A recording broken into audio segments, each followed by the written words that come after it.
Quand je suis partie aux États-Unis, je parlais même pas anglais. J'ai cofondé un studio de Pilates Reformer sur Toulouse-Balma. Bon, les amis, l'intuition, c'est un muscle, ça se travaille. Enfin, avoir le courage. Si j'ai peur, j'y vais. Oui. Chin, de la bienveillance. De l'amour. Le vrai changement commence à l'intérieur. Bienvenue dans Stratégie Interne, je suis Marc Montoriol et ici, ensemble, on va construire une vie ambitieuse, loin des excuses et proche de nos objectifs. Salut à tous et bienvenue dans ce nouvel épisode de podcast. Aujourd'hui, j'ai une invitée qui incarne l'audace, la détermination et l'art de ne pas se poser trop de questions quand il s'agit d'y aller. L'épisode s'intitule « L'art et la manière de foncer avec Cécile » et vous allez comprendre pourquoi. Elle a foncé dans des projets, des décisions, des virages où la plupart des gens auraient pris 8 mois au moins à réfléchir. Et le pire, c'est qu'elle s'en sort bien, très bien même. Bonjour Cécile. Bonjour Marco. Comment ça va? Ça va bien, ça va très bien. Parfait. Ravie d'être ici et d'échanger. Eh bien, ça fait plaisir. Merci beaucoup. C'est pas grave, on peut faire des petits tam-tams. Les gens, ils se régaleront, ils écouteront les percussions. Ouais, très expressive. Pour ceux qui ne savent pas, c'est un podcast vidéo et un podcast audio. Vous pouvez avoir la vidéo sur Spotify notamment, mais aussi sur YouTube. Et sinon, l'audio, Deezer, Apple Podcasts, Spotify. Cécile, si tu devais te présenter en 2 minutes, qu'est-ce que tu nous dirais de toi? Qui es-tu, Cécile? En 2 minutes. Au niveau pro, j'ai lancé ma première activité en 2022 dans le bien-être. Dans le bien-être? Ouais, dans le bien-être. Je voulais proposer des choses un peu innovantes et modernes. Donc, tout ce qui est dans la remise en forme, drainage lymphatique, madérothérapie. À côté de ça, j'ai fait aussi un peu d'investissement immobilier. Donc, ce n'est pas mon activité principale, mais on va dire que ça m'a donné un bon tremplin pour tout le reste. Et là, plus récemment, j'ai cofondé un studio de Pilates Reformer sur Toulouse-Balma. D'accord. Pilates Reformer, pour ceux qui nous écoutent et qui ne savent pas ce que c'est, ouais. Qu'est-ce que c'est? On connaît le Pilates? Alors c'est du Pilates sur machine, donc avec tout un système de résistance, de chariots coulissants, de sangles qui permettent d'intensifier les mouvements de Pilates. Ok, voilà. Super. Enfin, pour faire simple. Pour faire simple. Et le peu que j'ai vu, ça a l'air d'être des machines quand même assez haut de gamme, ce que vous avez chez vous? Ouais, alors il y a tout. Nous, on a pris quelque chose de très haut de gamme qui vient du Canada. Donc des machines assez balèzes. Parfait. Ouais. Donc c'est sur Toulouse, c'est à Balma, c'est ça? C'est ça, c'est à Balma. Et puis voilà. On glisse discrètement la pub pour le Reflect Studio. Ouais, c'est Reflect Studio, exactement. Et on a ouvert en janvier, donc c'est tout nouveau. On a fait un très beau lancement et on continue. Parfait. Ouais. N'hésitez pas, ceux qui sont curieux à aller voir, on vous mettra ça dans la description. On va parler un petit peu, tu connais l'objectif du podcast, on en a déjà parlé tous les deux en off. Le but ici, ça va être de vous donner de la motivation, des connaissances, des outils et de la réflexion. Et tout au long du parcours de Cécile, on va aussi faire un petit jeu. Vous savez que vous commencez à avoir l'habitude pour ceux qui regardent. J'aime bien faire un petit jeu. Là, il sera à peu près à la moitié du podcast. On va essayer de dynamiser le truc. Je vais mettre Cécile un peu dans l'embarras, vous allez voir. On adore ça. Et ensuite, on va essayer ensemble de débattre sur des notions et de pousser la réflexion un petit peu plus loin, de faire de la psychologie, de la spiritualité. On va aller un petit peu plus loin sur des notions qui sont très intéressantes. Donc, j'aimerais commencer par une petite question. Qu'est-ce qui a été pour toi le déclic pour partir dans ce côté bien-être, dans tout ce qui t'a mené vers à la fois le drainage lymphatique, mais aussi le Pilates Reformer? Est-ce qu'il y a eu un déclic, plusieurs déclics? Il y a eu plusieurs déclics. Aïe, aïe, aïe. Ouais. Par quoi commencer?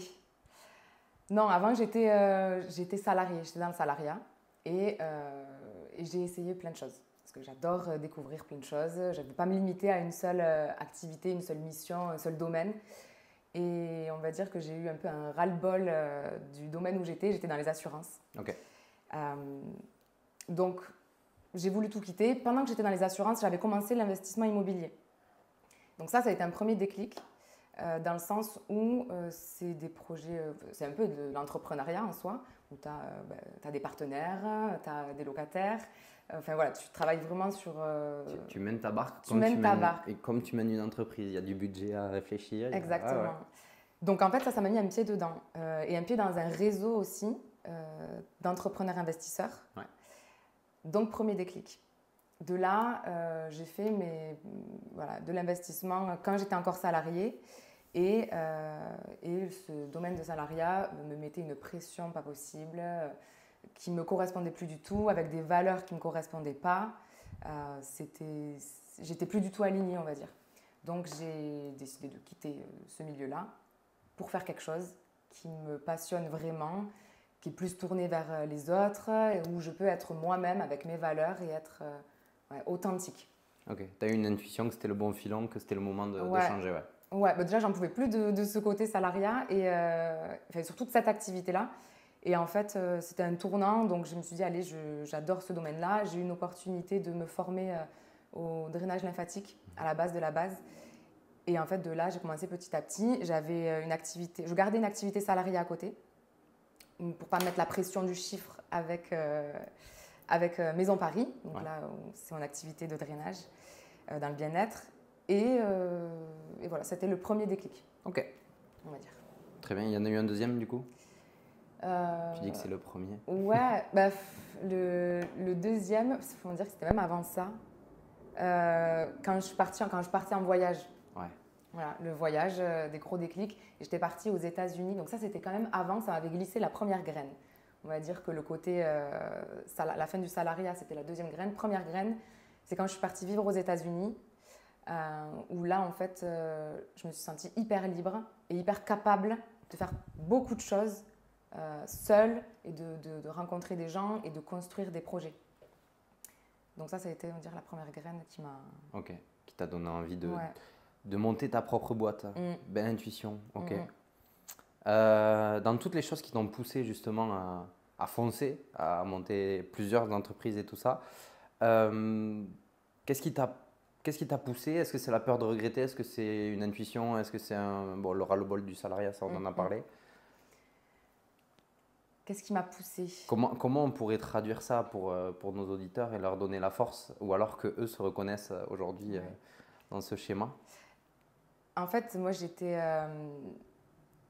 comme je te l'ai dit tout à l'heure, j'aime pas me conditionner à une chose. Et dans les différents boulots que j'ai eus, on me mettait dans une case et c'était du coup très limité. C'est tes missions, tu dois être comme ça, tu dois dire ceci, tu dois faire cela, voilà tes objectifs. Donc, tu as une direction et il faut la suivre. En tout cas, c'est dans les métiers que j'ai faits. Et ce n'était pas du tout moi, en fait. Moi, je veux pouvoir me dire que si j'aime ça, je veux essayer. Si je veux faire un autre domaine complètement différent, je me donne les moyens et je tente pour ne pas avoir de regrets.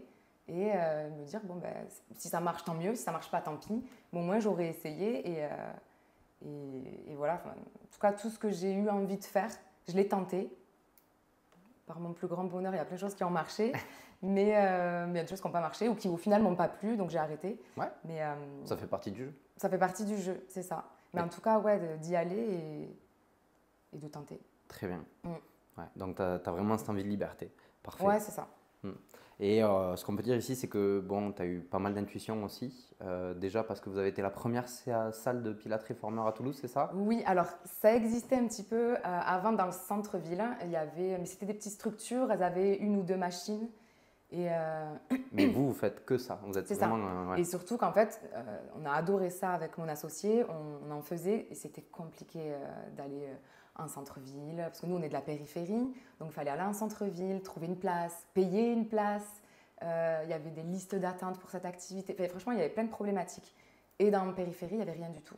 Et c'est là qu'on s'est dit, en fait, c'est sûr qu'on n'est pas les seuls à chercher ça. Donc, go, on a réfléchi, on a fait...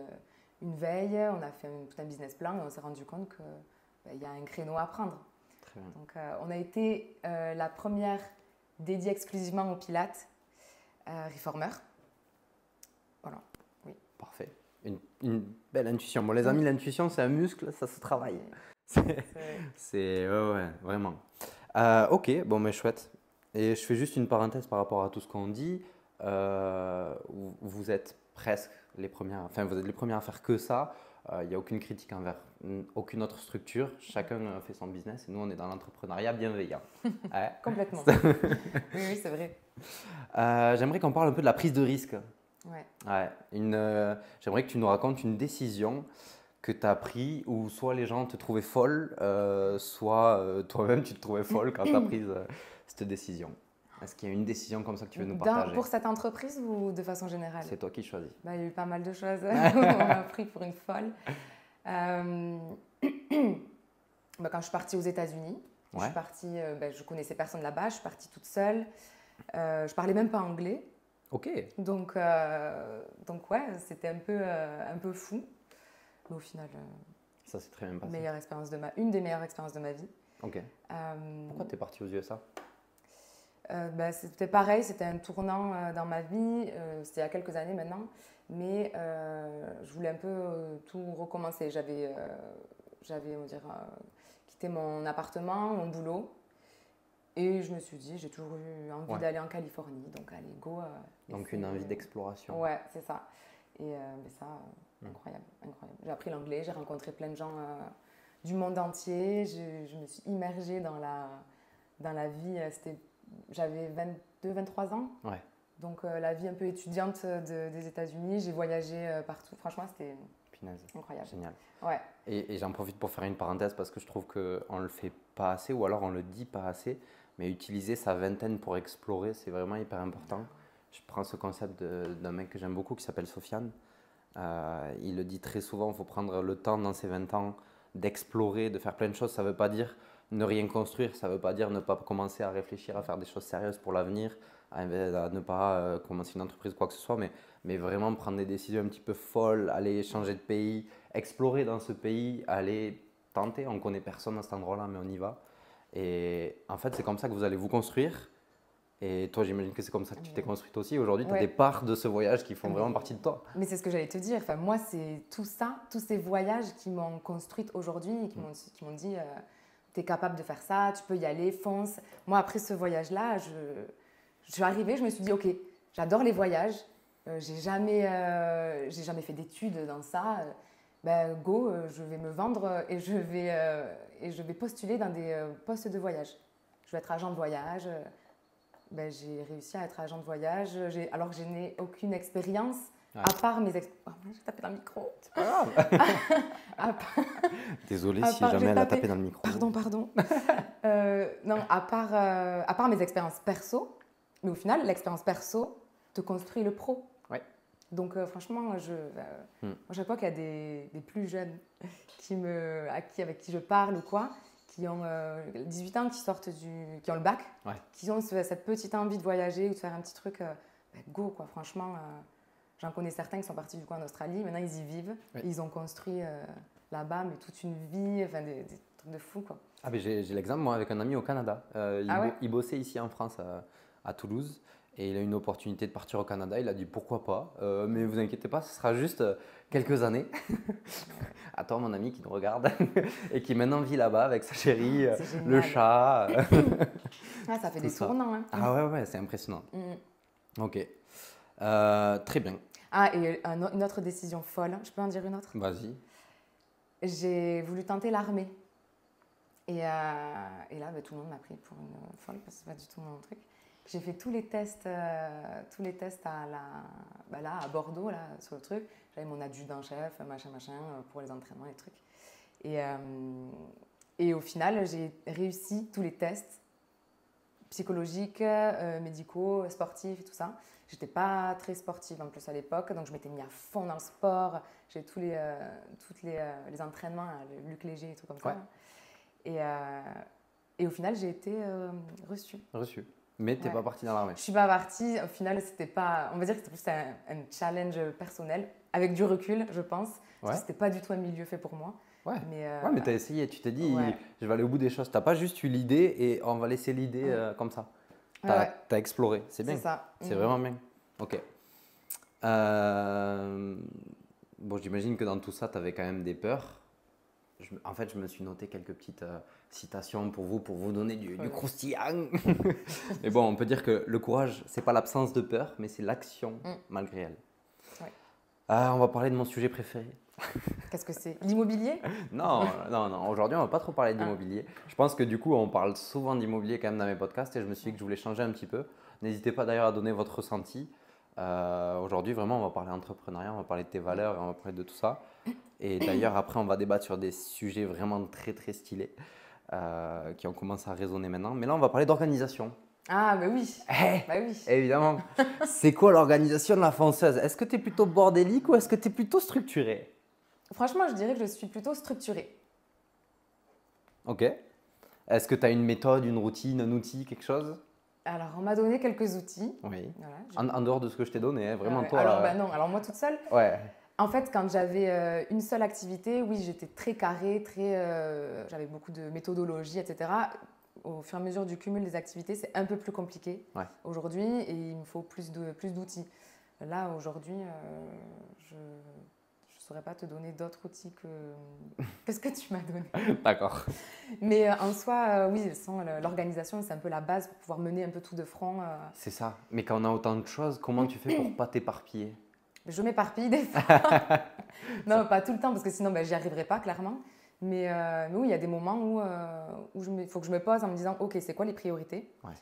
Et une chose après l'autre, et j'essaye, chose que je ne faisais pas avant, j'essaye de cloisonner. Donc, quand j'ai des entre perso, pro, et après, même dans le pro, OK, j'ai on dirait un problème avec, je sais pas, avec un partenaire. Mais ce n'est pas la priorité là parce que j'ai des clients qui ont un besoin spécifique et c'est pour après-demain. Bon, ben, je vais plus me concentrer sur le client. Le partenaire, je le mets de côté, je diffère le. Ok, tu arrives à planifier du coup le reste. J'ai été obligée. Super. Et j'essaye de travailler comme ça. Ouais, on essaye au maximum de travailler dans la planification. Ouais. C'est vraiment le but, de ne pas gérer seulement les urgences du jour. Oui.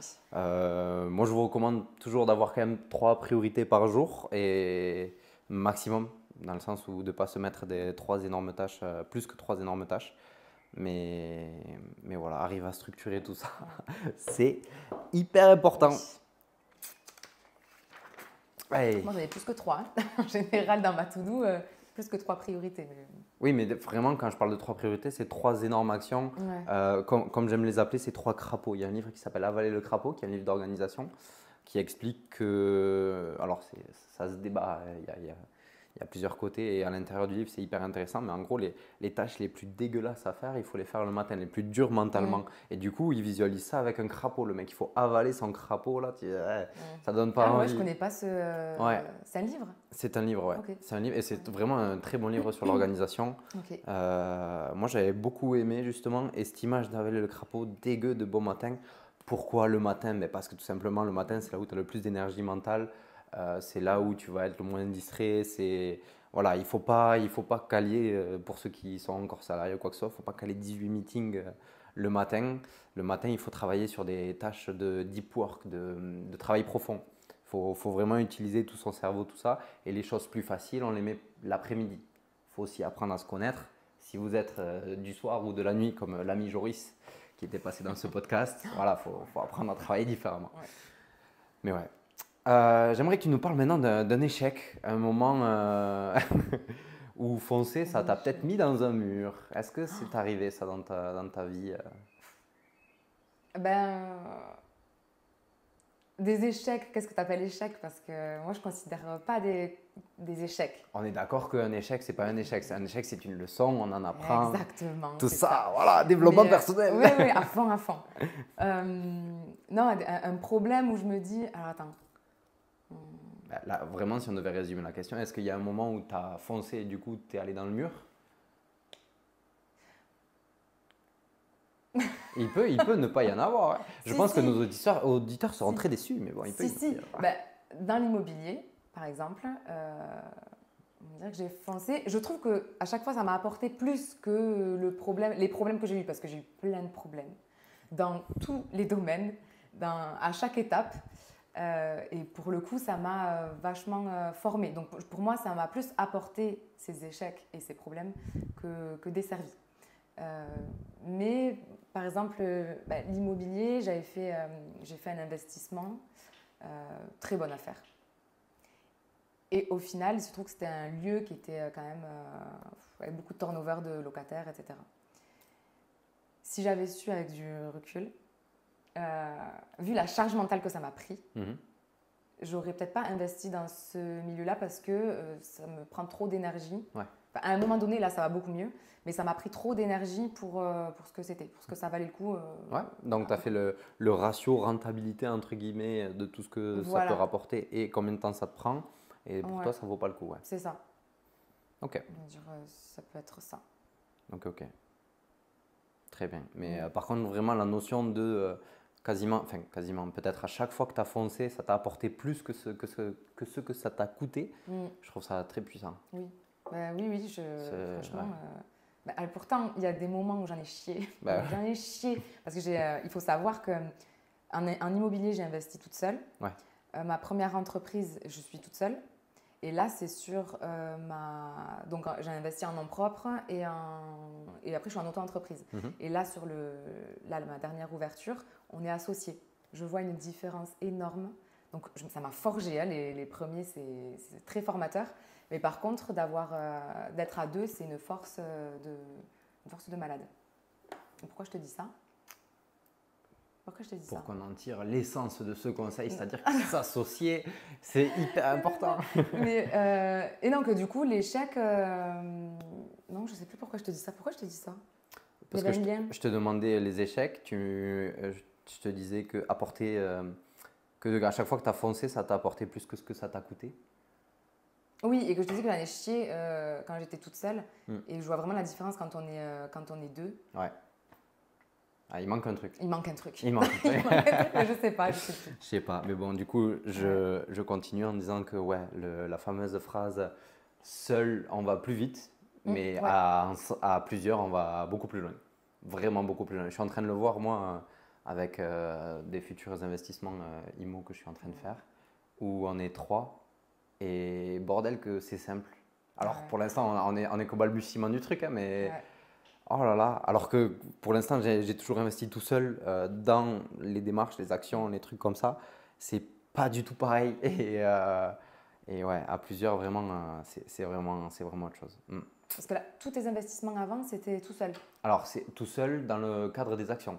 J'ai investi avec mes parents et j'ai investi avec mon frère aussi. Moi, j'ai un appart aussi tout seul. Mais à chaque fois, le deal, c'était je m'occupe de tout. De tout, ouais. J'ai pas réussi à j'avoue, mais je me plante un peu une épée, mais j'ai pas réussi à le respecter à chaque fois, notamment avec mes parents où je me suis fait tellement déborder, le projet était tellement gros pour moi que en fait à un moment, bon, je leur ai demandé un coup de main. Enfin, eux m'ont proposé une super idée de mettre un 3e appart en Airbnb. J'ai dit oui, mais par contre je peux pas le faire moi, quoi. Et du coup, c'est eux qui ont fait tout l'appartement, tout ça. Ils sont venus m'aider quand on a fait quelques travaux nous-mêmes et tout. Enfin, je voulais faire vraiment un one-man show, je voulais dire « vous inquiétez pas, je m'occupe de tout, vous aurez rien à faire ». Mais en vrai, voilà, c'était quand même compliqué. Et, c'est la famille. C'était ton premier? Non, c'était le 3e. Ok. 3e projet, j'ai fait… je suis passé d'un projet à 100 000. Mes 2 premiers projets, j'ai fait 100 000 et 50 000 en même temps. Et je suis passé sur un truc à presque un demi-million juste après. Très ambitieux. C'était un petit peu… Ouais, mais par contre, ça, tu vois, j'en profite pour faire une parenthèse. Mais c'est vraiment… Je trouve que c'est un trait qui me caractérise, je pense, parce que ça ne me fait pas peur. Dans le sens où là, on est en train de regarder des trucs ou quoi. Mais moi, je regarde quand même au-dessus. Je me dis, mais on ne perd rien à tenter ça. Et tout comme toi, tu as dit juste avant que foncer, ça va t'apporter plus que ça t'a coûté. Là, même sur ce projet qui était au-dessus, entre guillemets, de ce que je pouvais encaisser ou quoi, eh bien, ça m'a apporté beaucoup plus que ce que ça m'a coûté. Ça, c'est clair. Pourtant, comme toi, j'en ai passé des trucs. Il y a des histoires, il y a des trucs très, très durs et tout ça. Mais par contre, très clairement, j'en ressors beaucoup plus grand, beaucoup plus fort. Alors que si j'étais resté sur mon canapé à regarder des annonces Le Bon Coin pour des biens à 100 000 €, s'il faut, je ne serais même pas là en train de faire un podcast. Non, mais c'est clair. Voilà. Mais c'est très bateau ce que je veux dire, mais c'est un peu ça quand tu restes dans ta zone de confort.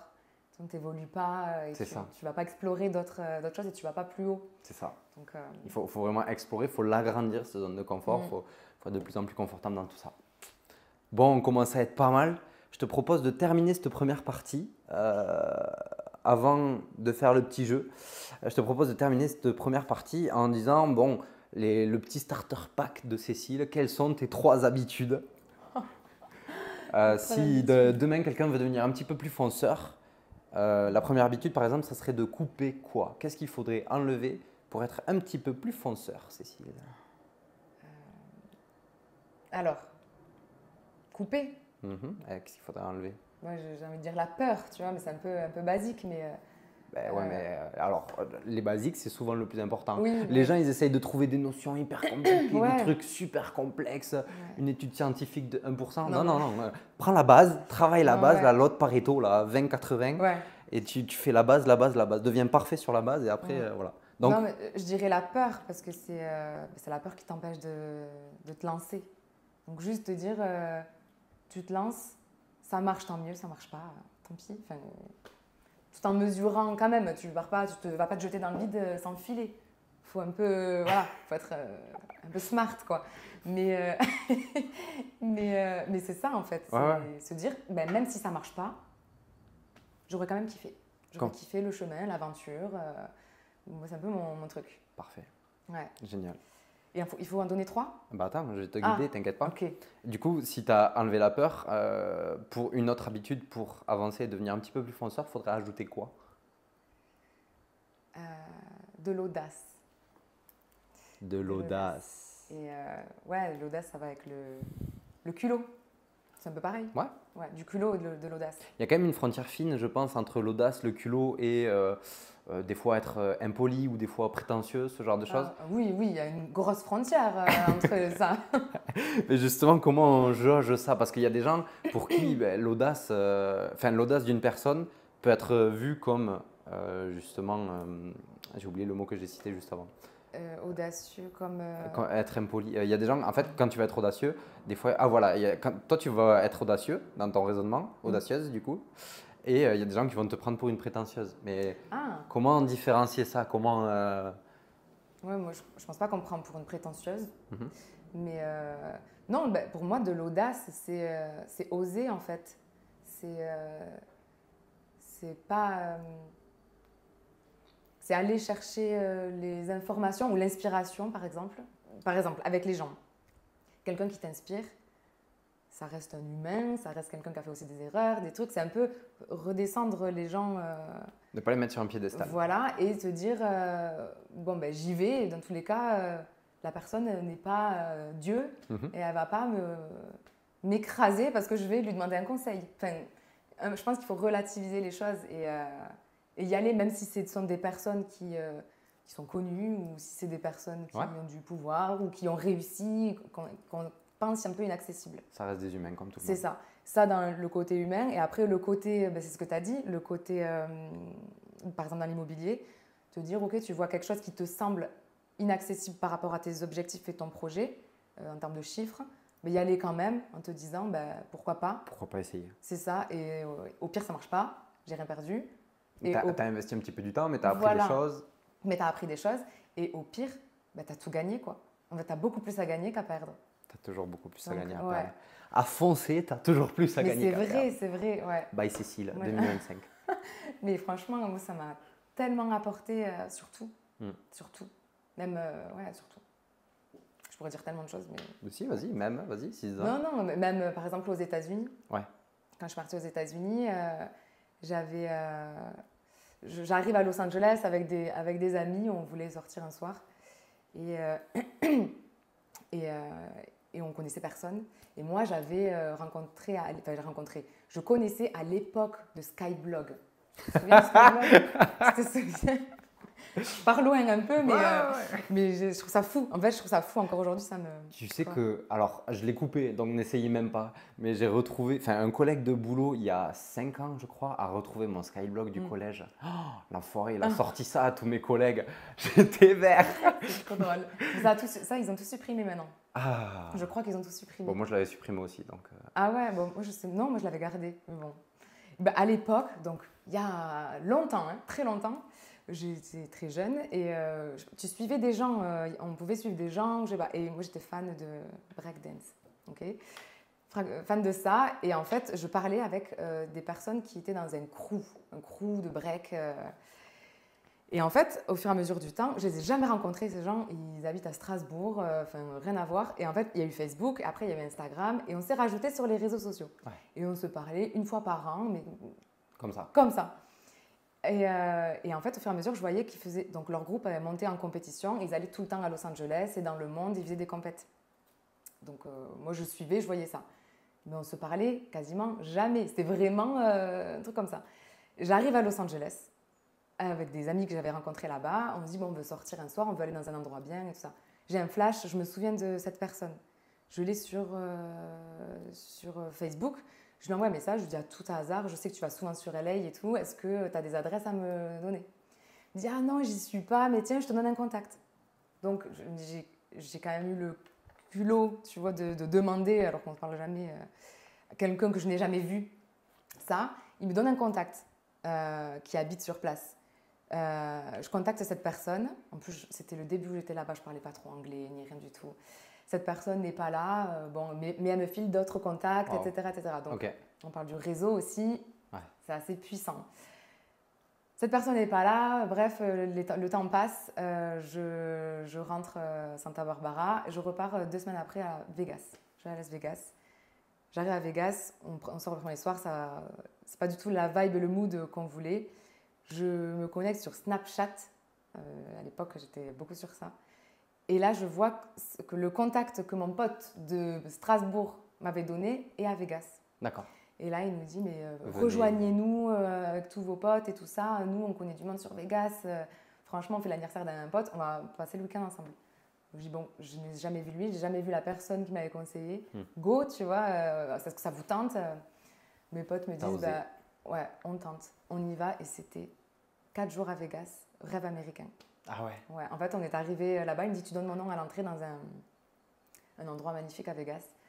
J'ai dit, ok. À tout moment, je me fais refouler. Donc, à chaque fois, c'est ça. Tu vois, c'est te dire, moi, j'y vais au culot, mais je ne sais pas trop comment on va me recevoir. T'as la peur qui est là. Ouais, punaise, bon, je suis T'as quand même la peur. C'est ça. Parce que, bon, il faut montrer de l'assurance. Et en même temps, s'il faut, tu vas te prendre un mur. Et en fait, je donne le prénom. On me dit, ok, on ouvre la ligne, on fait passer devant tout le monde. Et on nous amène à une table avec des potes et là, trop bonne ambiance. Punaise. Trop bonne ambiance et en fait, le DJ, c'était un DJ hyper connu qui jouait, il travaillait pour lui. Et moi, je connaissais rien du tout. Moi, je connaissais rien. Je dis, ah, il est sympa ton pote, il joue bien. Le DJ. Je sais pas si tu connais DJ Diplo. Un des plus grands DJ Voilà. au monde. Moi, je ne l'écoute pas trop. Parce qu'en soi, c'est pas tant. Je fais une parenthèse sur Diplo, mais c'est pas tant lui qui est connu, mais c'est tout ce qu'il fait. Il a produit, et bon, il a fait pas mal de titres avec notamment Justin Bieber, Skrillex, tout ça, mais il a produit énormément d'artistes en fait. C'est comme la tête d'une pieuvre en fait. Et toi, nous, on voit plein d'artistes, notamment DJ Snake, tout ça. Et à des moments, en fait, quand Diplo arrive, c'est un tremplin pour eux. Quoi. Bah, tu vois, moi c'est pas mon milieu. Et toi, il est sympa. Il a démarré il n'y a pas longtemps, non? Non, mais le gars, il jouait parce qu'on était là. En fait, ils étaient, en gros, ils travaillaient avec lui, ils étaient potes avec lui. Et en même temps, c'était un anniversaire. Bref, du coup, on était là. Mais moi, je n'ai aucune notion de ça. C'est pas mon univers. Donc, j'arrive, il me dit, ouais, c'est mon pote qui joue et tout. Nanana. Je fais, putain, il joue bien ton pote. Bon, mais il calcule pas trop ce que je dis. Je sais pas s'il pense que je fais exprès d'être blasé, j'en sais rien. Soirée de fou. Et là, on sort, on part. Donc, je dis trop bien la soirée, c'était super cool. On sort et là, une limousine énorme qui arrive sur le strip de Vegas. Ok. Et en fait, je filmais à ce moment-là beaucoup sur Snap.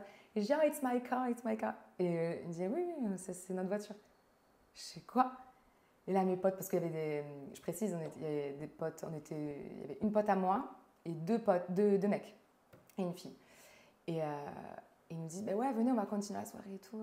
Donc, il nous embarque tous, on va dans la limousine. Il s'arrête, c'était un autre monde. Ah, il s'arrête. Il dit, attendez, je cherchais à boire. Il sort de la limousine, il va chercher une bouteille de champagne, 2 bouteilles de champagne. Et hop, on se fait le champagne dans la limousine. On sort dans différents casinos parce que c'est des hôtels immenses, sublimes. Ils arrivent, ils jouent à une table et puis ils courent. Non, mais c'était dingue. Et on a fait tout Vegas comme ça. Wow. On est monté dans la Tour Eiffel au top. Enfin, franchement, on a rencontré plein de gens. T'étais dans une limousine avec Diplo, du coup? Non, il n'y avait pas Diplo. Ah, il y avait les amis. C'était les amis. Non, je ne vais pas parler à Diplo. Mais tu vois. Le mec qui commençait à mixer là. Ouais, mais de toute façon, ça m'aurait rien fait, je ne savais pas qui c'était. Donc, franchement. Mais tout ça pour dire, et ça, je l'ai compris sur le moment, et je l'ai compris avec le recul encore plus, à me dire que en fait, si je n'avais pas envoyé un message Ouais. à ce gars-là que je n'ai jamais vu de ma vie, de Skyblog, on ne serait jamais arrivé là, quoi. C'est ça. Et ça a été le contact du contact. Et à chaque fois, C'est ça. il y a eu la peur, tu as Oui. outrepassé ça, et tu as eu peur, et tu as outrepassé ça. Ouais. Il y a eu l'accueil, tu as eu peur, et tu as osé. Ben oui. Donc, osé. tu vois, quand tu vois un peu tout ça, tu te dis, mais au final, tu peux vivre vaut le coup. des moments de dingue. Ça vaut le coup. Mais je Ouais. pense que la plupart des gens, même ceux qui nous écoutent, ils ont des moments comme ça dans leur vie, s'ils cherchent un petit peu, où Oui. ils ont osé et ça leur a donné des trucs vachement plus grands que de rester dans sa zone de confort. C'est sûr. Du coup, on a eu un petit starter pack avec en numéro 1, enlever la peur, en numéro 2, ajouter de l'audace et oser. Et qu'est-ce qu'on donnerait en numéro 3? Une habitude, qu'est-ce qu'il faut pour devenir un petit peu plus fonceur? Ben, s'entourer. S'entourer, le réseau? Ouais, le réseau. Le réseau, mais le fois 1000. Quand tu as une petite baisse d'énergie ou qu'il t'arrive t'as des problèmes, parce qu'il y a toujours des problèmes dans l'IMO ou l'entrepreneuriat. Ah, mais déjà, c'est le raconter à des gens qui peuvent comprendre ce que tu es en train de vivre. Parce que ça. avec tout l'amour que j'ai pour ma famille ou pour des amis salariés ou quoi, des fois tu vas raconter des trucs. Bon, les gens ils comprennent pas parce qu'ils n'ont pas vécu ces choses-là, quoi. C'est ça. Alors ils peuvent donner de bons conseils, clairement, et rassurer, mais pas forcément des solutions ou une autre vision qui peut t'amener ailleurs. Et le réseau, enfin, moi je l'ai commencé à le construire bien avec l'IMO. Ouais. Et je continue maintenant dans l'entrepreneuriat et pour le coup, c'est puissant. Pour moi, c'est surpuissant le réseau. Ouais. Les amis, trois gros insights, on peut dire, trois gros trucs dans le starter pack de Cécile pour devenir fonceur. Enlever la peur, garder l'audace, ajouter de l'audace et oser. Et ensuite, du coup, entourez-vous correctement. Ouais. Voilà.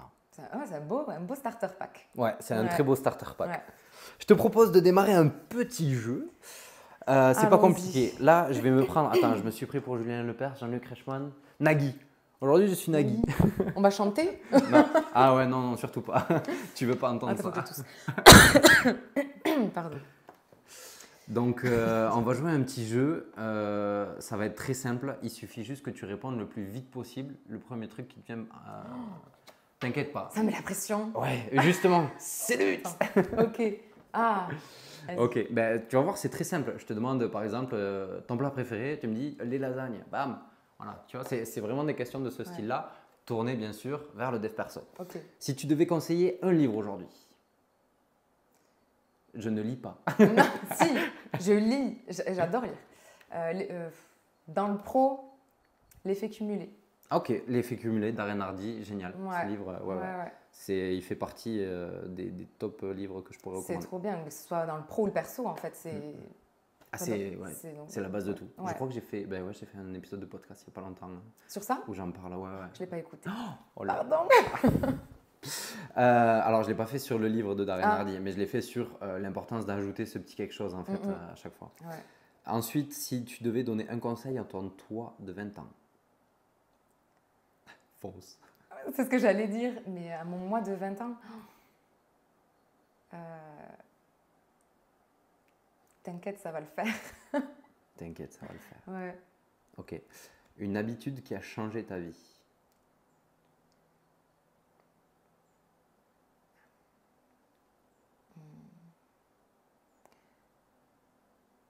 Je sais pas comment le tourner, mais aller là où j'ai peur.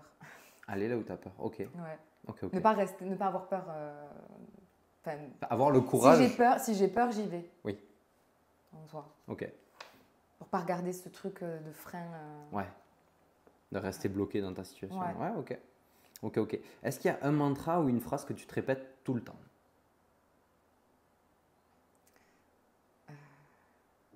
Sois patiente. Ouais. Parce que je le suis pas. Donc je me dis, tu sais, la reprogrammation mentale. Ouais. Je me dis, si je me le dis tous les jours, ça va. Je le travaille, quoi.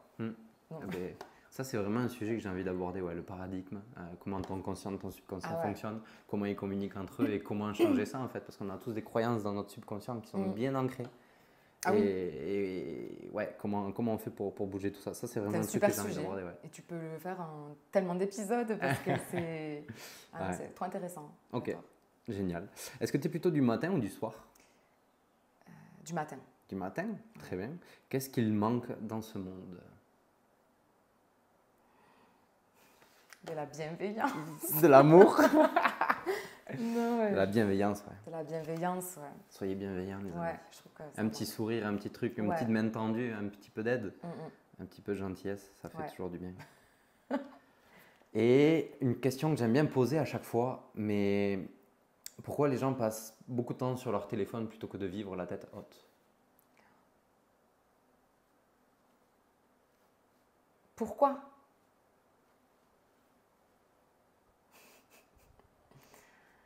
Parce que c'est devenu une addiction. Mhm. C'est devenu une addiction, mais c'est un refuge aussi. Ouais. Il n'y a pas que du mauvais dans le téléphone, les réseaux. Il faut savoir faire la part des choses. Mais Dans la technologie en général, ouais. je pense que des gens qui sont solitaires, qui ne connaissent pas beaucoup de monde ou qui n'ont pas de famille ou pas beaucoup d'entourage, c'est un moyen de refuge et un moyen de connexion. Est-ce qu'on ne reviendrait pas à nouveau à la zone de confort où justement on se sent bien à cet endroit-là, on connaît, Oui, c'est ça. au lieu d'explorer, on reste avec notre téléphone? C'est ça. Ok. Mais par contre, voilà, c'est le danger de rester dans ça, quoi. Ouais. Tu vois, maintenant, il y a là en ce moment, des run clubs, il y en a de partout. Ouais. Ben, ça débute en soi sur le les téléphone. réseaux sociaux. Oui. Et maintenant, il y a de plus en plus de choses où ça sort de l'écran et tu vas rencontrer les gens en vrai. Ouais. Donc en soi, maintenant, je trouve qu'il y a beaucoup de choses qui se transforment. Donc Tant mieux. c'est bien. Ouais. Tant mieux, ouais. Un run club, pour ceux qui ne savent pas, alors j'en ai jamais fait moi, mais en tout cas, c'est des gens qui se suivent sur Strava, des choses comme ça, qui créent un groupe et qui se retrouvent tous au même endroit. Souvent, c'est autour d'un coffee shop ou un truc comme ça. Et ils vont tous courir ensemble et souvent, c'est des gens seuls qui se rencontrent du coup et ils mangent un truc, ils boivent un café. Et déjà, ça fait de l'exercice physique, ça fait de la connexion et c'est vachement cool. Ouais. Bon, allez. Eh bien, merci beaucoup pour cette première partie. Avec plaisir. On va pouvoir passer à la deuxième partie. Donc, c'est un concept un petit peu nouveau. Je ne l'ai pas non plus beaucoup vu sur les réseaux. Mais en fait, on va tous les deux débattre sur un thème. Et on va d'abord poser chacun sa vision du thème. Et ensuite, on va essayer de débattre, de faire une synthèse et de vous donner le maximum de valeur sur ce sujet. Suivant le temps qu'on aura et le temps que nous prendrons chaque sujet, on verra combien on en fait. Mais j'aimerais qu'on commence par ce sujet qui est: est-ce que l'authenticité peut nuire à la réussite? Donc, est-ce que tu as envie de poser ta vision? Tu peux nous donner ta vision de est-ce que l'authenticité peut nuire à la réussite? Ben non, tout simplement. Non, pas du tout. Au contraire, pour moi, l'authenticité, c'est ce qui fait ta réussite. C'est quand les gens voient que tu es authentique, que tu es sincère, que tu aimes ce que tu fais, c'est là que pour moi, c'est ça la réussite. Les gens sont beaucoup plus inspirés et vont aller beaucoup plus vers un business de quelqu'un qui le fait de façon authentique que quelqu'un qui est là pour des mauvaises raisons, on va dire. Punaise. Bon, il n'y aura pas énormément de débats parce que je suis extrêmement d'accord. Mais ça, je te l'avais dit. Mais par contre, c'est hyper intéressant parce que je relève que, à la limite, tu as redéfini la notion de réussite pour toi. Tu as dit plutôt que c'était justement ça la réussite, d'être soi-même. Et c'est vrai que la réussite n'est pas perçue pareil par tout le monde. Il y en a pour qui ça va être l'argent, il y en a pour qui ça va être une famille heureuse, il y en a un truc. Et être heureux et être soi-même, finalement, ça serait un peu la plus belle des réussites. Ouais. Et ça devrait peut-être même être notre seule définition de la réussite. Le reste ne sont que des moyens. Exactement. Pour arriver à tout ça. Exactement. Et en plus, la notion de réussite peut changer aussi avec le temps. Une personne, tu vois, la réussite que tu vois comme réussite à 20 ans peut être différente à 30 ans, à 40 ans. Ça change, c'est tout le temps en mouvement. Alors, ça change en fonction du temps, de toi qui tu es, mais aussi de l'entourage que tu as. Voilà. L'endroit géographique où tu es. Ouais.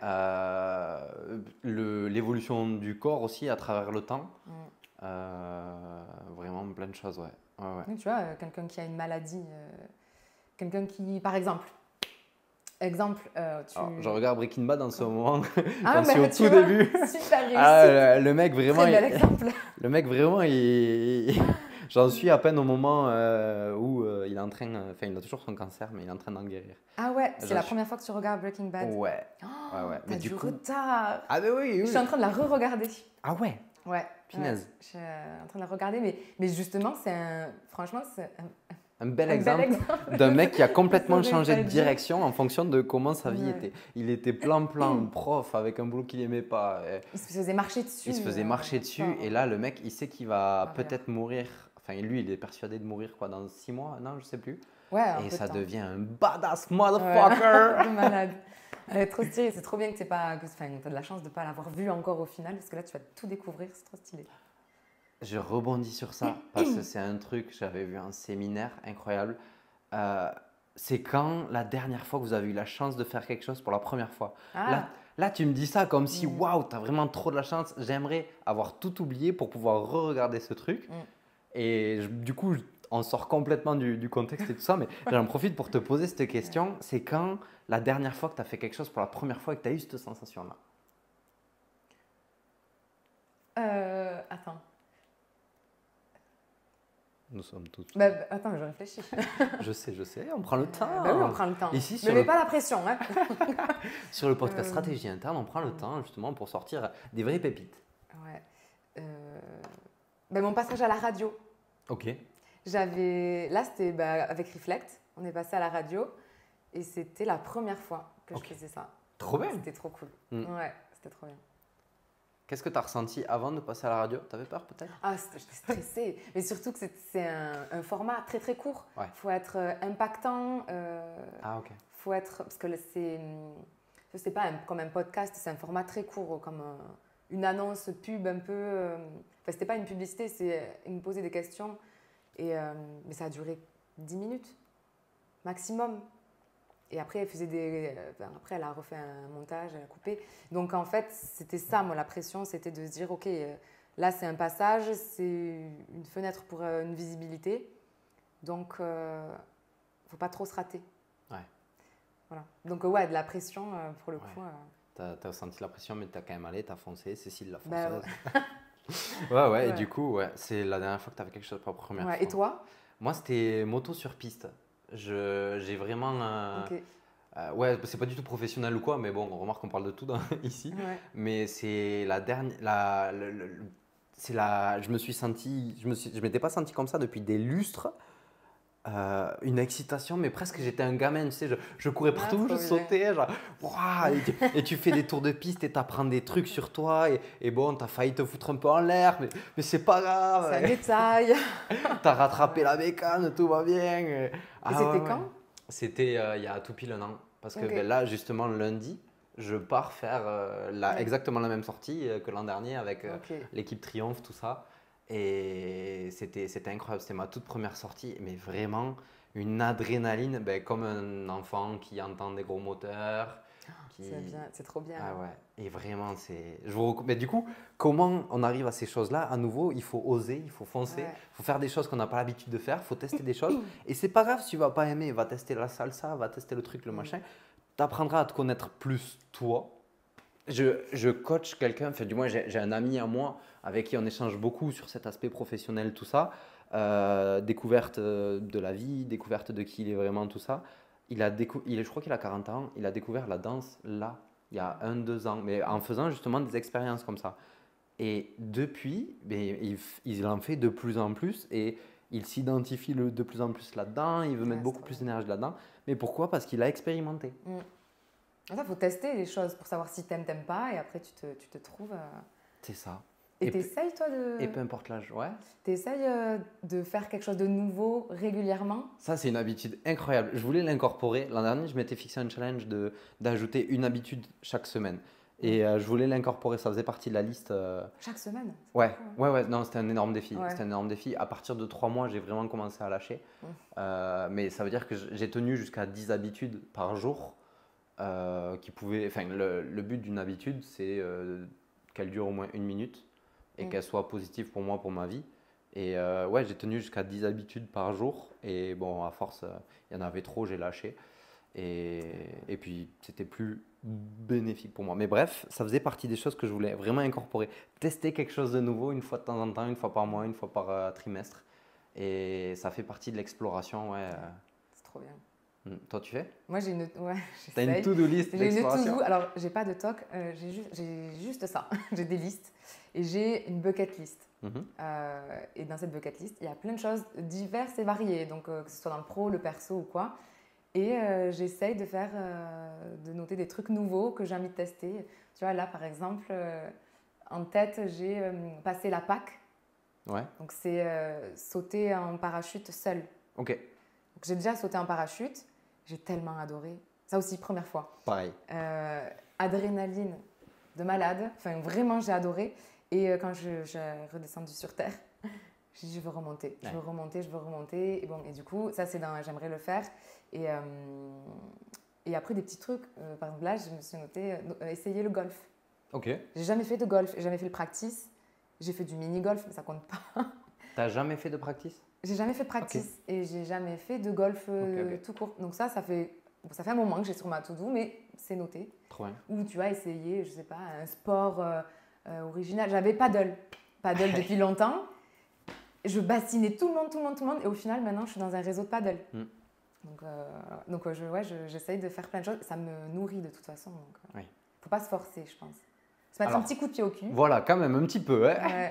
On n'est pas là pour se trouver des excuses à la noix, mais il faut pas faire quelque chose qui est complètement débile et tout ça. Mais il faut se mettre un petit coup de pied aux fesses quand même. Mais comme tu dis, je pense que de prendre l'habitude d'essayer de nouvelles choses, même des toutes petites nouvelles choses, ben après, c'est plus un coup de pied au cul que tu te mets, c'est une envie, un besoin. De dire, allez, je veux de la nouveauté, je veux un nouveau truc.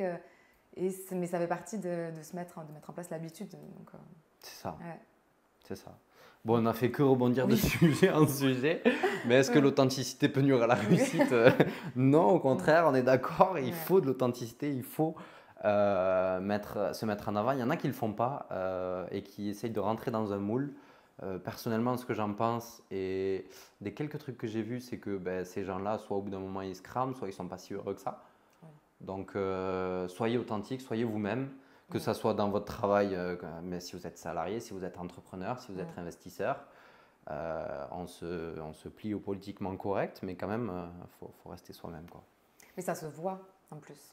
Ça se ressent dans une entreprise où il y a des clients, où on est en contact avec la clientèle. Les gens font tellement la différence entre quelqu'un qui le fait, qui est passionné par ce qu'il fait, qui est authentique, et quelqu'un qui le fait parce qu'il y a beaucoup d'argent à faire. Il y a d'autres enjeux, quoi. Ça se voit. Donc, ça ne dure pas. Non. Voilà. Non, ça ne dure pas. Je te propose qu'on saute sur un autre sujet. Oh. Celui-là, tu l'as choisi. En fait, je lui ai fourni une liste de sujets qu'on pouvait aborder. Une sacrée liste. Non, c'est pas vrai. 20 si, ouais. Il y avait et encore, dans les 20 sujets que il y en avait 12, je crois, 12 ou 13, mais bref, il y en a plus de 10. Et dans tous ces sujets que je t'ai donnés, j'avais déjà fait une présélection quand même. Mais voilà, il y a une question que je voudrais savoir, et je pense qu'on va de nouveau être d'accord dessus, mais on peut quand même en débattre et donner des exemples, donner chacun notre histoire de vie dessus. Mais est-ce qu'on peut être heureux sans se développer personnellement ? Alors, qu'est-ce que le développement personnel ? Vas-y, je te laisse commencer. Ah, tu veux que je démarre ? Ouais. Moi, personnellement, je pense pas, sans être non plus vraiment, comment on pourrait dire, fermé à ça, mais quand même le développement personnel, sans aller dans les livres, sans aller dans les vidéos, les formations, toutes ces choses-là, se développer personnellement, on l'a dit, ça peut être explorer, se développer personnellement, ça peut être apprendre à se connaître, apprendre ses valeurs, les incarner. Il y a vraiment des classiques comme ça qui font partie du développement personnel. Mais si tu n'as pas un moment où tu te poses, où tu réfléchis à tes valeurs, à comment fonctionne ta boussole dans ta vie, où c'est que tu veux aller et tout ça, qui pour moi fait vraiment partie du développement personnel, ça va être compliqué d'être heureux, je pense. Parce que même si tu veux construire une relation de couple ou tout ça, il faut quand même un petit peu de développement personnel pour savoir qui tu es et qui tu veux avoir dans ta vie. Et on en fait tous du développement personnel, on n'en est juste pas conscient. Mais du coup, est-ce qu'on peut être heureux sans se développer personnellement ? Ma vision, c'est que non. Et toi ? Oui, mais moi, je suis d'accord. Je suis d'accord avec toi. Oui, ça va de soi. On le voit, des personnes qui ont tout misé sur leur carrière, qui au final ont réussi à ce titre. Tu vois, la réussite professionnelle. Dans ce domaine-là. Juste dans ce domaine-là, c'est pas forcément ce que tout le monde appelle la réussite, enfin, c'est différent, ce qu'on disait tout à l'heure. Mais tu vois, il y en a, ils sont arrivés là, ils n'ont rien construit personnellement et ils ne sont pas heureux. Et d'autres, à l'inverse, ils seront très heureux, même s'ils n'ont rien construit personnellement. Voilà, ça dépend. J'ai fait du bruit. C'est pas grave. Mais... Bon, vous noterez que Cécile est très expressive. C'est ma moitié espagnole. Et je parle avec les mains. C'est italien à la base, mais je suis pas italienne. Mais oui, ça va correspondre à beaucoup de gens et d'autres pas forcément. Donc, mais oui, il faut se développer personnellement. C'est corrélé en fait. Ça va ensemble. Okay. Puis de se développer personnellement, ça t'aide à voir si tu es aligné aussi dans le pro, si ça va avec ce que tu es. Oui. Soit rester dans le pro que tu fais, soit changer, soit... C'est ça, et adapter aussi le pro à qui tu veux vraiment être. Et pour pouvoir construire à nouveau un long chemin qui te plaira. Ouais. À nouveau, les amis, il faut apprécier le chemin. Il faut vraiment, que ce soit votre carrière ou quoi, j'en vois... Ça m'a fait un petit pincement, entre guillemets, là, dans la boîte où je suis. Il y a un mec que j'ai vu, en fait, ça fait 8 ans que je suis dans la même boîte. En tant que salarié, en plus de mon activité dans l'immobilier. Mon activité dans l'immobilier et de mon activité d'entrepreneur coach. Et ce mec-là, en fait, il y a 8 ans, il travaillait avec un de mes copains. Donc, je l'avais déjà vu, rencontré, tout ça. Et il prenait déjà ses pauses dans la salle repas. Et il était sur son téléphone ou quoi. Voilà. Et là, ça m'a mis un sacré coup parce que la semaine dernière, je crois, j'ai de nouveau vu ce mec dans cette salle de repas, tout seul avec son téléphone et ça m'a mis un sacré coup en mode mais comment en 8 ans il n'y a rien qui a changé pour lui. Alors peut-être qu'il est très heureux, tout ça, vraiment je ne dis pas, mais j'ai projeté moi ma vie, qu'est-ce que ça serait si j'avais ce schéma là et j'ai eu vraiment une sensation un peu de mal-être ou quoi et Mais ça après chacun... Les gens ont beau essayer de booster d'autres personnes dans leur entourage, si ces personnes-là, elles n'ont pas envie de bouger, elles n'ont pas envie de changer ou de se développer, ils ne pourront rien faire. Et s'il faut, c'est leur façon d'être heureux. Après, tout à fait. Moi, et il y a des gens qui ne veulent pas être... Enfin, du moins, qui ne veulent pas changer les choses qui les rendent heureux. Ouais. C'est un sujet, ça, parce que il y en a qui vont te dire, mais moi, je suis très bien, hein, je n'ai pas du tout envie de sortir de ma zone de confort, je suis très heureux dans ma vie ou quoi. Mais au final, comment tu peux savoir si tu n'as pas tenté? C'est vrai. Donc je pense qu'il y a différentes façons de voir les choses, mais moi j'ai du mal à me dire qu'en faisant toujours les mêmes choses, tu te connais parfaitement. Tu n'as pas tout exploré pour savoir au final. Non. Tu n'exploreras jamais tout, mais essayer de faire... je sais pas. Ouais. Mais il y a des gens qui sont un peu bloqués par leur douleur. Ça me fait penser à l'histoire de ce chien. Je vais te raconter une histoire. En fait, c'est 2 mecs qui sont sous un porche d'une maison.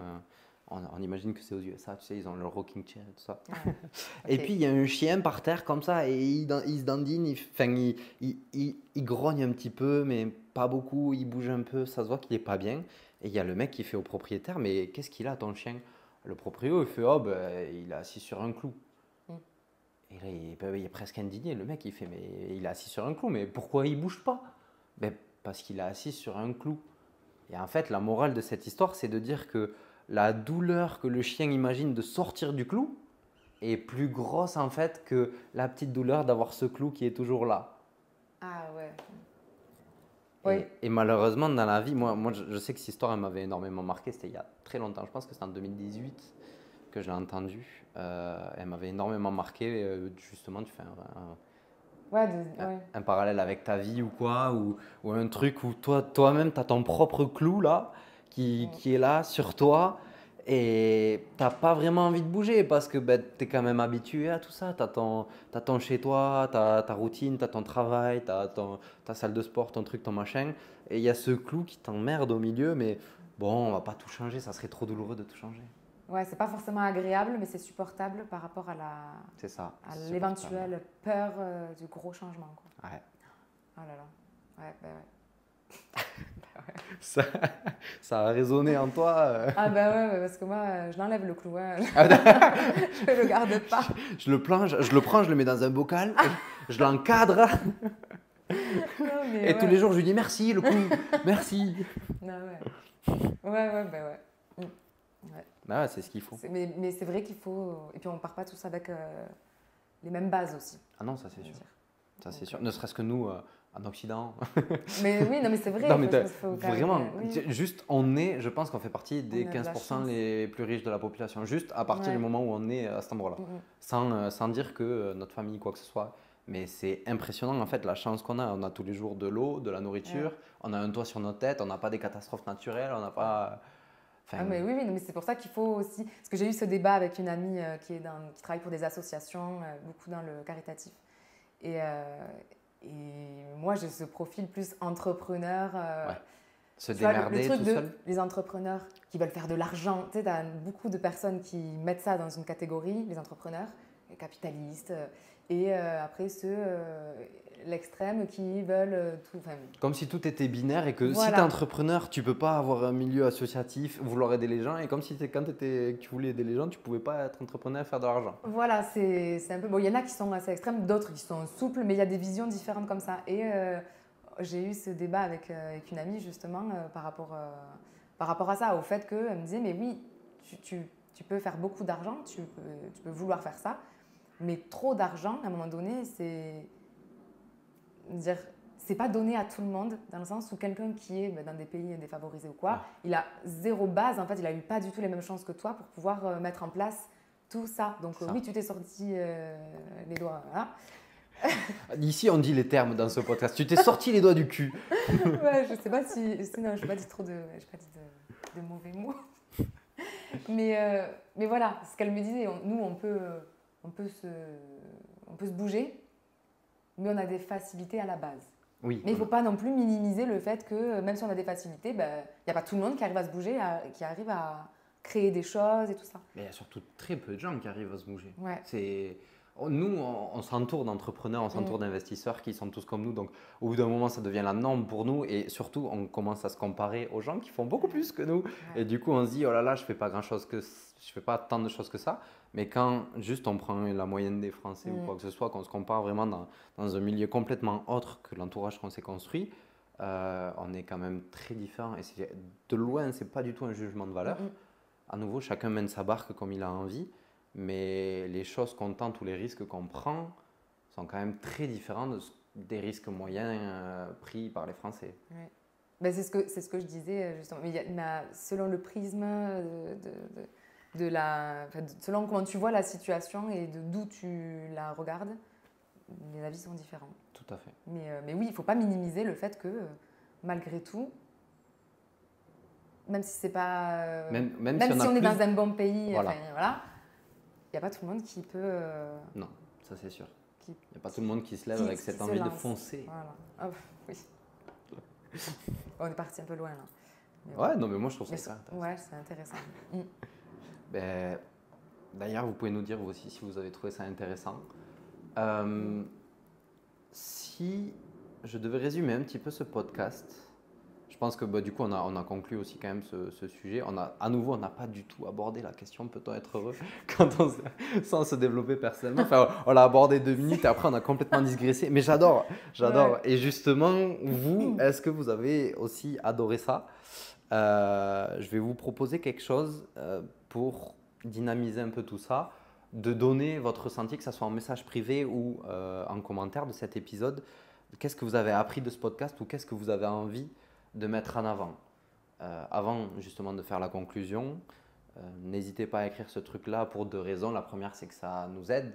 Vous allez mettre un petit peu plus de visibilité à ce petit podcast toulousain. Et la deuxième, c'est surtout pour vous parce que à écrire les choses, c'est quand même si c'est dans vos notes de téléphone, je m'en fous. L'important, c'est que ça vous apporte quelque chose. Et écrire une notion, une idée, une connaissance, un outil, ça vous aidera toujours beaucoup plus à l'implémenter que juste l'avoir entendu là pendant ce joli podcast et ne jamais l'avoir utilisé derrière. Donc voilà. On écrit. On met le pouce. On met pouce bleu. Pouce bleu, on met les étoiles, on met 5 étoiles. Allez. Mais oui. Let's go. Ouais, c'est ça. Que dirais-tu de Est-ce que je te propose, j'ai jamais fait j'avoue, mais je te propose de résumer un petit peu ce que tu as pensé de tout ça et quelles sont pour toi les plus grosses clés que tu as données ici aujourd'hui? Les plus grosses clés, ben, franchement, il y en a une qui peut résumer un peu tout, c'est oser, quoi. Il faut oser, ne pas avoir trop peur de se lancer et se dire que même si ça échoue, ça apporte quand même beaucoup. En soi, Ouais. en fait, je trouve que c'est principalement ça qui apporte un peu, qui fait qu'au final, on fonce et on ose plus. En fait, de foncer en se disant il faut que je gagne ou il faut que je réussisse l'objectif, c'est bien, il faut, mais se dire aussi que si on ne va pas jusque-là aussi, y a quelque chose qui arrive ou on n'y arrive pas, c'est quand même bien, c'est pas une fin en soi, on ne va pas mourir, quoi. Non, c'est vrai. Mais cette fameuse chose qui nous dit d'apprécier le chemin plus que la destination. Ouais, tellement. Il y a tant de choses en fait où on se dit ah ouais, quand j'aurai ça je serai heureux, mais en fait c'est pas forcément vrai. Il faut vraiment apprécier le chemin. Si tu te coupes un bras, si tu te sacrifies justement pour vraiment avoir une réussite professionnelle, quelque chose ou quoi, que tu n'as pas apprécié le chemin, et bien le jour où tu auras ta réussite professionnelle, tu seras pas beaucoup plus heureux. Ouais. C'est pas... Ou même ça marche aussi avec la famille, ça marche aussi avec plein de choses, parce que si tu te sacrifies pour ta famille, pour ton couple ou quelque chose comme ça, que tu fais quelque chose à l'envers de qui tu es vraiment ou quoi, mais au bout d'un moment ça te reviendra à la gueule et ça, soit ton couple ne tiendra pas, soit c'est comme ça. Mais je vais te dire moi ce que j'avais noté du coup pour résumer cet épisode. Vraiment tu as eu un gros déclic, notamment par ce voyage aux USA que tu nous as raconté sous plusieurs formes, avec des petits DJ. Ouais. Mais oui. Ouais. Tu te sentais limité et tu avais vraiment une envie de liberté. Tu as eu un déclic aussi grâce à ton salariat que tu ne pouvais plus encadrer. Donc, tu as voulu foncer. Toutes ces choses-là que tu as essayé et testé, ça t'a apporté plus que ce que ça t'a coûté. Ça, tu l'as dit aussi. Le starter pack de Cécile, ça a été d'un, d'enlever la peur, deux, d'ajouter de l'audace et d'oser les choses, et trois, de bien s'entourer, d'avoir un très très bon réseau. Voilà, et ensuite on a digressé sur plein de choses, sur plein de thèmes. Ouais. Et c'était vraiment très intéressant. Ouais. Et voilà. Moi, j'ai adoré. J'ai passé un super moment. Très bel échange, ouais. Merci beaucoup. Je vous mets bien sûr je vais mettre Instagram. De Reflex Studio, de Maison Paris. Ouais. Donc, on rappelle drainage lymphatique. Du coup, Maison Paris, c'est là où tu prends vraiment... avec un E. Paris avec un E. P-A-R-I-E. Ouais. Comme le verbe parier. C'est ça. Mais après, c'est juste mon nom de famille tronqué. Mon nom, c'est Pariente. Et voilà. D'accord. Paris. T'es pas dyslexique en fait. T'as pas essayé d'écrire Paris, mais... Non. Donc, non, c'est Paris E avec un E. Ok. Mais de toute façon, on le mettra en description. Vous allez pouvoir aller checker ça. Donc, Maison Paris, drainage lymphatique, bien-être. Voilà. Soin du visage. Il y a un Cobido. En fait, c'est pas vraiment soin du visage, c'est vraiment plus thérapeutique. Donc, wow, ok. Drainage lymphatique, madérothérapie, Cobido. Bon, on est sur la fin du podcast, mais j'ai embauché 2 personnes là pour développer et faire les massages bien-être. Ok. Voilà, pour hommes et femmes. Mais ce sont des personnes, ces personnes-là qui le feront. Moi, je reste sur l'activité. Ouais. Mais ça a pour but de développer le... Mais ça reste ton image, ton authenticité. Ça reste mon entreprise, oui. Tout à fait. Donc, voilà. Donc Maison Paris et Reflex Studio pour faire du Pilates Reformer. Exactement. À Balma, voilà, à Balma, et pour hommes et femmes. Donc, oui. C'est vraiment destiné pour les deux. On a de plus en plus d'hommes qui viennent. Donc, ouais, si vous voulez une vidéo de gens qui testent le Pilates Reformer, on va se porter volontaire, on va le faire. Ouais, il faut. On en parlait déjà et j'ai vraiment envie d'essayer à nouveau. Ça fait partie des choses, c'est pas du tout dans ce que j'aurais essayé, mais ça sera une très très belle première fois. À nouveau, Cécile, merci d'être venue. Merci à toi. C'était un excellent échange. Je te souhaite vraiment plein de bonnes choses, de continuer de foncer. De toute façon, on reste en contact. Oui. Attends, redis. Les amis, prenez soin de vous et ensemble, construisons un héritage qui nous rendra fiers. Ciao. Ciao. Ouais. Ouais, c'est bien.